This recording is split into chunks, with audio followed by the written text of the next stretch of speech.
علیک یا نبی اللہ وعلی آلک واصحابک یا نور اللہ۔ مسند ابی یعلا حدیث نمبر 2951۔ مالک خلد و کوثر، شاہ بحر و بر، مدینے کے تاجور، انبیاء کے سرور، رسولوں کے افسر، رسول انور، محبوب داور صلی اللہ تعالی علیہ وسلم کا فرمان بخشش نشان۔ اللہ پاک کی خاطر آپس میں محبت رکھنے والے جب باہم ملیں یعنی آپس میں ملاقات کریں اور مصافحہ کریں یعنی ہاتھ ملائیں، اور نبی صلی اللہ تعالی علیہ وآلہ وسلم پر درود پاک بھیجیں تو ان کے جدا ہونے سے پہلے دونوں کے اگلے پچھلے گناہ بخش دیے جاتے ہیں۔ صلو علی الحبیب صلی اللہ تعالی علی محمد وعلی آلہ وصحبہ وبارک وسلم۔ مدنی چینل کے ناظرین، اے عاشقان رسول، جب ملاقات ہو کسی سے تو پہلے سلام کرنا چاہیے، پھر ہاتھ ملانا چاہیے، اور ہاتھ ملاتے وقت یغفر اللہ لنا ولکم یہ دعا دینی چاہیے، اور درود پاک بھی پڑھنا چاہیے۔ یاد رکھیے، جو مسلمان دو بھائی آپس میں ملتے ہیں تو جب بھی دونوں ہاتھ ملاتے ہیں، ملاقات ہوتی ہے، یہ قبولیت کا وقت ہے اور اس وقت دعا قبول ہوتی ہے۔ تو یغفر اللہ لنا ولکم، اللہ تعالیٰ میری آپ کی مغفرت فرمائے، یہ دعا دینی چاہیے، اور درود پاک پڑھیں گے تو دونوں کے گناہ بخش دیے جائیں گے۔ اللہ تبارک و تعالیٰ ہمیں ملاقات کے وقت یہ توفیق دے کہ ہم یاد بھی رکھیں اور عمل بھی کریں۔ صلو علی الحبیب صلی اللہ تعالی علی محمد وعلی آلہ وصحبہ وبارک وسلم۔ وہ اعمال جو قبر کو جہنم کا گڑھا بناتے ہیں، اس میں ایک عمل سود خوری بھی ہے، اور ایک تعداد بدقسمتی کے ساتھ اس کے اندر ملوث پائی جاتی ہے۔ چنانچہ جہنم میں لے جانے والے اعمال یہ مکتبۃ المدینہ نے بڑی شان کے ساتھ شائع کی ہے، ماشاءاللہ۔ بہت پرانی کتاب ہے، اس کو اردو میں ترجمہ کیا گیا ہے۔ اس کی 2 جلدیں ہیں اور پہلی جلد میرے ہاتھ میں اس وقت۔ اس میں حضرت امام احمد بن حجر مکی حتمی شافعی رحمۃ اللہ تعالی علیہ لکھتے ہیں، ہوا یوں کہ میں چھوٹا تھا اور پابندی سے اپنے والد صاحب کی قبر پر حاضری دیا کرتا تھا، اور یاد رکھیے کہ ماں باپ فوت ہو جائیں تو ان کی قبر پر حاضری دینی چاہیے، اور سید اعلیٰ حضرت نے فتاوی رضویہ شریف میں جمعہ بعد فجر کا وقت افضل لکھا ہے۔ ماں یا باپ دنیا سے چلے جائیں تو ان کے حقوق ختم نہیں ہوتے، قبر پر حاضری ان کا حق ہے، ان کا قرضہ معاف ادا کرنا ان کا حق ہے، ان کے عزیزوں اور رشتہ داروں کے ساتھ ہم اچھا سلوک کریں یہ بھی ان کا حق ہے، گناہوں سے بچ کر انہیں قبر میں رنجیدہ ہونے سے بچائیں یہ بھی ان کا حق ہے۔ تو بہرحال یہ حضرت فرماتے ہیں، امام احمد بن حجر مکی حتمی شافعی رحمۃ اللہ تعالی علیہ کے والد کی قبر پر حاضری دیتا تھا، قرآن پاک کی تلاوت کرتا۔ ایک بار رمضان میں نماز فجر کے بعد میں قبرستان گیا، غالباً رمضان کا آخری عشرہ بلکہ شب قدر تھی۔ اس وقت قبرستان میں میرے علاوہ کوئی نہیں تھا۔ ابھی میں نے اپنے والد صاحب کی قبر کے قریب بیٹھ کر قرآن پاک کا کچھ حصہ ہی پڑھا تھا، اچانک شدید آہو بکا اور رونے دھونے کی آواز آنے لگی۔ رونے والا بار بار آہ آہ آہ یوں کہہ رہا تھا۔ چونے سے تیار شدہ سفید چمکدار قبر سے یہ آواز آ رہی تھی۔ اس آواز نے مجھے گھبراہٹ میں مبتلا کر دیا۔ میں نے تلاوت چھوڑ کر وہ آواز سننا شروع کی۔ میں نے قبر کے اندر سے عذاب کی آواز سنی، اور عذاب میں مبتلا شخص آہوزاری کر رہا تھا۔ سننے سے گھبراہٹ ہو رہی تھی۔ کچھ دیر تک میں آواز سنتا رہا، پھر دن روشن ہو گیا تو وہ آواز آنا بند ہو گئی۔ پھر ایک شخص میرے قریب سے گزرا، اس نے پوچھا یہ کس کی قبر ہے؟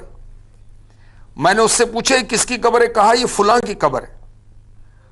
حضرت امام احمد بن حجر مکی حتمی رحمۃ اللہ تعالی علیہ فرماتے ہیں، میں اسے جانتا تھا، یہ کثرت سے مسجد میں آتا جاتا تھا، جس کی قبر سے رونے دھونے کی آہوزاری کی آواز آ رہی تھی، عذاب کی آواز آ رہی تھی۔ اس کے بارے میں فرماتے ہیں کہ میں بچپن سے اس کو جانتا تھا، یہ مسجد میں بہت آتا تھا، نماز وقت پر ادا کرتا تھا اور زیادہ باتیں بھی نہیں کرتا تھا، بیجا گفتگو سے پرہیز کرتا تھا۔ تو چونکہ میں نے اسے دیکھا ہوا تھا میں نے پہچان لیا، مگر اس کی موجودہ حالت سے مجھے بہت گھبراہٹ ہوئی کہ یہ کیا، یہ شخص تو مسجد میں آتا تھا، نماز پڑھتا تھا اور زیادہ باتیں بھی نہیں کرتا تھا۔ تو اب میں نے معلومات کی کہ اس کے اعمال کیا تھے۔ جب میں نے پوچھا تو معلوم ہوا وہ سود کھایا کرتا تھا، ایک تاجر تھا، ٹریڈر تھا، بوڑھا ہو گیا تو اس کا مال کم ہوا، تو اب اس کے خبیث اور ظالم نفس نے اس کو دھوکہ دیا، شیطان نے اس کے دل میں سود کی محبت ڈالی، یعنی شیطان نے یوں ورغلایا کہ تو بوڑھا ہو گیا، تیرا گزر کیسے ہوگا، تو اس نے سود کا کام شروع کر دیا۔ اللہ کی پناہ۔ اور یہی وجہ تھی کہ رمضان بلکہ شب قدر میں بھی اسے دردناک عذاب دیا جا رہا تھا۔ اللہ کی پناہ، اللہ کی پناہ۔ اللہ ہمیں عبرت کی توفیق عطا فرمائے۔ ایک اور واقعہ جو کہ دور حاضر کا ہی ہے، جوہر آباد ٹنڈو آدم باب الاسلام سندھ، ایک کپڑے کا تاجر، اس کا جنازہ قبرستان میں لایا گیا، امام صاحب نے نماز جنازہ کی نیت باندھی تو مردہ اٹھ کر بیٹھ گئے۔ اب لوگ خوفزدہ ہو گئے، امام صاحب نے بھی نیت توڑی اور کچھ لوگوں کی مدد سے اس مردے کو دوبارہ چارپائی پر لٹا دیا۔ 3 مرتبہ ایسا ہوا کہ مردہ اٹھ کر چارپائی پر بیٹھ جاتا تھا۔ امام صاحب نے مرنے والے کے رشتہ داروں سے پوچھا کیا یہ سود خور تھا؟ کہا ہاں یہ سود خور تھا۔ امام صاحب نے کہا کہ میں اس کا جنازہ نہیں پڑھاتا۔ لوگوں نے بغیر نماز جنازہ کے لاش اس کی قبر میں رکھی، تو جیسی رکھی قبر زمین کے اندر دھنس گئی۔ اللہ کی پناہ۔ تو اب لوگوں نے مٹی وغیرہ سے دبا کر بغیر فاتحہ کے گھر کی طرف را لی۔ اللہ کی پناہ، اللہ کی پناہ۔ امیر علیہ سنت مدنی پھول عنایت فرما رہے ہیں شعر کی صورت میں، سود و رشوت میں نحوست ہے بڑی، سود و رشوت میں نحوست ہے بڑی، سود و رشوت میں نحوست ہے بڑی، اور دوزخ میں سزا ہوگی کڑی، اور دوزخ میں سزا ہوگی کڑی، کھلکھلا کر ہنس رہا ہے بے عمل،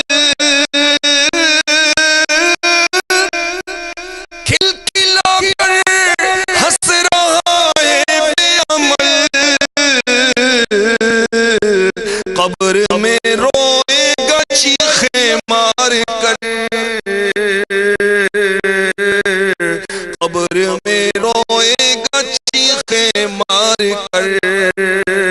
کر لے توبہ رب کی رحمت ہے بڑی، کر لے توبہ رب کی رحمت ہے بڑی، کر لے توبہ رب کی رحمت ہے بڑی، قبر میں ورنہ سزا ہوگی کڑی، قبر میں ورنہ سزا ہوگی کڑی۔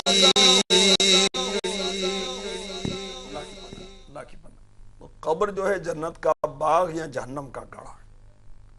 اللہ اس کے رسول کی نافرمانیاں کرتے رہے اور رب تبارک و تعالی ناراض ہوا، سود خوری کرتے رہے، رب تبارک و تعالی ناراض ہوا تو قبر جہنم کا گڑھا بن سکتی ہے۔ اور وہ بوڑھے جو ریٹائرمنٹ کے بعد اپنے مال کو کسی سودی ادارے کی ترکیب میں کر لیتے ہیں، ان کو ڈر جانا چاہیے، عبرت حاصل کرنی چاہیے۔ وہ نادان جو سود و رشوت کے لین دین سے اپنے مال کو بڑھانا چاہتے ہیں، انہیں بھی ڈر جانا چاہیے۔ سود، اللہ کی پناہ، یہ تو بے سود ہے، اس کا فائدہ نہیں ہے بلکہ نقصان ہے۔ ہمارے پیارے آقا صلی اللہ تعالی علیہ وسلم نے لعنت فرمائی کس پر؟ سود لینے والے پر، سود دینے والے پر، اس کا کاغذ لکھنے والے پر، اس پر گواہی کرنے والوں پر۔ فرمایا سب برابر ہیں۔ صحیح مسلم شریف حدیث نمبر 1598۔ اس کا خلاصہ میں نے پیش کیا۔ ہمارے آقا صلی اللہ تعالی علیہ وآلہ وسلم فرماتے ہیں سود 73 گناہوں کا مجموعہ ہے، 73۔ ان میں سے سب سے ہلکا یہ ہے کہ آدمی اپنی ماں سے بدکاری کرے۔ اللہ کی پناہ، توبہ توبہ توبہ، استغفر اللہ استغفر اللہ۔ اب وہ سود سے حج کرتا ہے، سود سے شادیاں کروا رہا ہے، سیاست چمکا رہا ہے، کاروبار بڑھا رہا ہے۔ اگر اللہ کی پناہ یہ بے غیرت آدمی ہے اور انتہائی غلط آدمی ہے۔ کیوں؟ سود کا کاروبار کرتا ہے، اور اس کی نحوست میرے آقا علیہ الصلوۃ والسلام بیان فرما رہے ہیں کہ ان میں 73 گناہوں کا مجموعہ سود۔ سب سے ہلکا یہ کہ آدمی اپنی ماں سے بدکاری کرے۔ وہ کتنا ہی پڑھا لکھا ہو، کتنا ہی وہ مالدار ہو، کتنا ہی مشہور شخص ہو، اگر یہ کام کرے توبہ توبہ، سب اس سے نفرت کریں گے۔ تو یہ شخص اچھا نہیں۔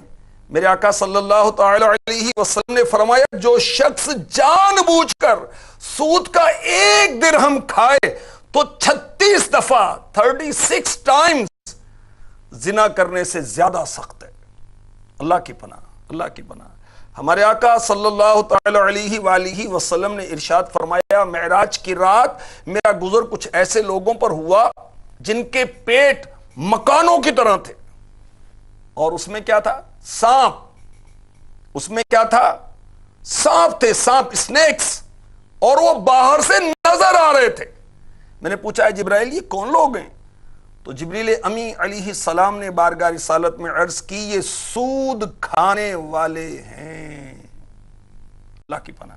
یہ سنن ابن ماجہ کی حدیث پاک کا خلاصہ میں نے پیش کیا۔ حدیث نمبر ہے 2273 مفتی احمد یار خان نعیمی رحمۃ اللہ تعالی علیہ فرماتے ہیں، جو حدیث پاک آخر میں ہم نے سنی، اس کے تحت اگر پیٹ میں، خلاصۃ عرض کرتا ہوں، معمولی کیڑا پیدا ہو جائے تو تندرستی بگڑ جاتی ہے، آدمی بے قرار ہو جاتا ہے۔ اب جس کا پیٹ سانپوں سے بھرا ہو، جس کے پیٹ میں بچھو ہو، اس کو تکلیف کیسی ہوگی، اس کی بے قراری کیسی ہوگی۔ رب تبارک و تعالی ہمیں اپنی پناہیں عطا فرمائے، ہمیں گناہوں سے بچائے، اور ہمیں نیک اعمال کرنے کی توفیق عطا فرمائے۔ اچھے اعمال رب کو راضی کرتے ہیں، برے اعمال رب کی ناراضی کا سبب بنتے ہیں۔ اسی طرح مزید سنیے، شرح الصدور میں حضرت علامہ جلال الدین سیوطی شافعی رحمۃ اللہ تعالی علیہ نقل کرتے ہیں کہ سیدنا ابو عبداللہ بن محمد رحمۃ اللہ تعالی علیہ فرماتے ہیں کہ بعد نماز عصر گھر سے باغ کی طرف چلا، مغرب سے پہلے قبرستان سے گزرا تو ایک قبر لوہار کی بھٹی کی طرح سرخ تھی اور مردہ اس میں پڑا ہوا تھا۔ میں نے لوگوں سے اس کے بارے میں پوچھا تو معلوم ہوا یہ ظالمانہ ٹیکس وصول کرنے والا تھا اور آج ہی مرا ہے۔ اللہ کی پناہ، توبہ، استغفر اللہ استغفر اللہ۔ اب قبر میں عذاب ہوا تو کہاں دوڑ کے جائیں گے، کس کو مدد کے لیے بلائیں گے؟ تو وہ جو ٹیکس لگانے والے اور ٹیکس وصول کرنے والے، ظلم اور رشوت کا لین دین جو کرتے ہیں، ان کو بھی ڈر جانا چاہیے۔ اللہ تعالی ہمیں نیکی کی توفیق عطا فرمائے، گناہوں سے بچنے کی توفیق عطا فرمائے۔ آمین بجاہ النبی الامین صلی اللہ تعالی علیہ وسلم۔